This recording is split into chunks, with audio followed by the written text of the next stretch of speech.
U.S. influence in the Middle East continues to decline. Last Sunday, as believers worldwide celebrated the resurrection of Jesus Christ, Islamic militants shamefully added their mark to the day with murder and mayhem. There were 2 Islamic attacks in Egypt. One was the bombing of a police checkpoint in Cairo where an officer was killed, and the other targeted a Christian church with a drive-by shooting in Alexandria and managed to wound at least 4 people. The attacks were carried out by Ajnad Bizr, an Islamic group that has pledged its allegiance to the Islamic State, who themselves blew up a Christian church in Syria on Resurrection Sunday. As the Islamic violence continues to rise, we are also witnessing a steady decline of U.S. influence.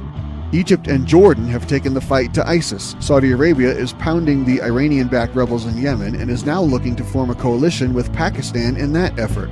Kenya is taking the fight to Boko Haram with airstrikes against that group of Islamic militants for slaughtering Christians in their country. Over the weekend, in an interview with the New York Times, President Obama said this: "If Israel were to be attacked by any state, we would stand by them." And that, I think, should be sufficient to take advantage of this once-in-a-lifetime opportunity to see whether or not we can at least take the nuclear issue off the table. His guarantee to stand with Israel, should they be attacked, is supposed to be sufficient for Netanyahu to accept his nuclear arrangement with Iran? Everyone knows Israel has the most to lose when it comes to Islamic violence. They are on the front lines. Last summer, when John Kerry failed to end the violence, Obama was more than happy to let Egypt try to resolve the Israeli-Hamas conflict. All Obama did was stop sending ammunition to Israel.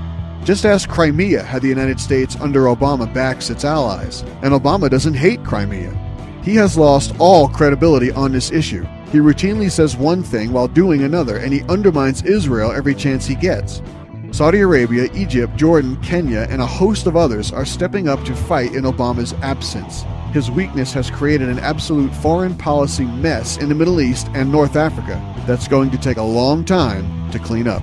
Thanks for listening, and be sure to catch the weekly Ray Warner Show and subscribe on iTunes or at theraywarnershow.com.